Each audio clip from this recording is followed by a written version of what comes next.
In this video, we're going to go over a top movement that I call the drill. The reason why I call it the drill is because this is something that everybody should know. When I was running classes all the time, this was practically done every single week. Even if it wasn't taught, I would tell people to make sure that they do the movement. This is extremely important. I use it all the time. This is one of the #1 things that will help you finish guard passes as well off of transitions. Because at the higher level, when you go to work a guard pass, your opponent's probably going to try to escape. And if you have the drill in your arsenal, you have a higher chance of actually completing the pass, and you have a higher chance of keeping your top position. Because one of the things that happen the most is people get stubborn in their top position. They'll get side control, and they just try to hold it, and they don't move until the person ends up escaping. Best way to keep top position is knowing when to move and where to move. And this is basically one of those drills that helps you out. So I'm going to have Russ in side control position. Here, I already have my underhooks and whatever. So I have basic good side control, but not good enough. Because the #1 thing that people do is they underhook you. So he comes through, he starts underhooking me, and then he's going to start working to either get to his knees and either take me down, or he might pull guard, or whatever, or he might underhook me, and there'll be some space, and he might get his guard back. But that is usually the #1 thing that somebody tries to do when they are working to escape. So we just come in a little bit more. I have this position, right? He goes to underhook. As soon as he underhooks me, my right arm blocks his hip. It also puts pressure into the top of his arm. All this is done super quickly. I can put my hand on his head, or I can put my hand on the mat. I like to put my hand on the head, but lots of times I don't, because the faster I do this, the less I'm going to put my hand on the head, because I'm already going to be around to the other side. So while I'm here like this, by putting my hand in front of his body and dropping my elbow down, it slows him down for a second. I just need to slow him down a little bit. So I get kind of like an overhook on him, but not a complete one because my hand is in front of his hip. You'll see a different angle. Then from there, I push down on his head or I put my hand down on the mat. Whatever your preference is. I'm going to step around and my left elbow replaces my right hand. It comes in front of his body, right in front of his hip. Then from there, my right elbow drops down below his elbow. I come around, and in a perfect world, I'll put my arm behind his head and drop him back down. He does it again. Now look, here, bring your legs just straight a little bit. So here, look at my hand, it goes in front of his hip. I'll push down on his head this time. I step around, my right elbow now goes in front of his hip. Elbow goes ideally inside my thigh. Because if it goes inside my thigh, then I'm ensuring that I'm not above his elbow. I want to be below his elbow here. Then from there, I come back and I drop him. If we rotate this way, same thing. He goes, look, I'm already here. Push the head through, step, elbow goes in front.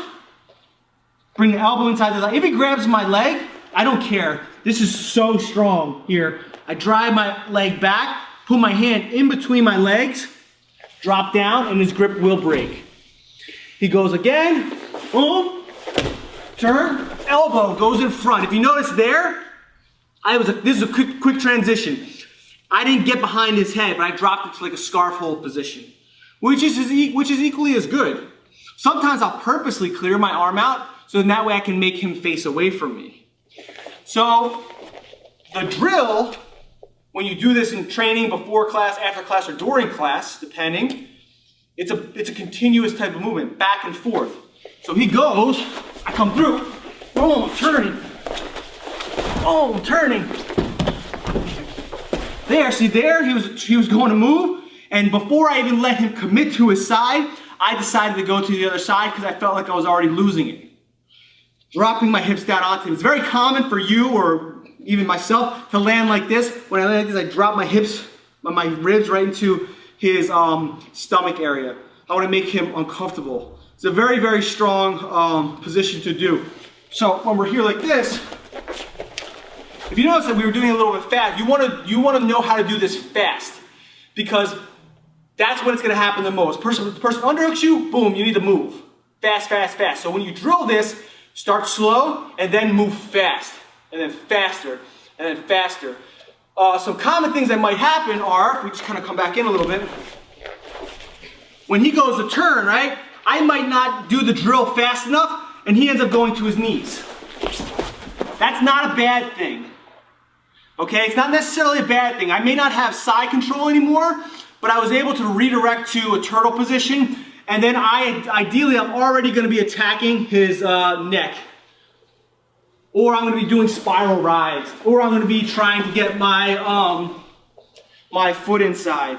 I'm going to be trying to get his back. So don't be surprised if you do it too slow and the person ends up on their knees. That is not bad. It just means you're in a different position that's good for you.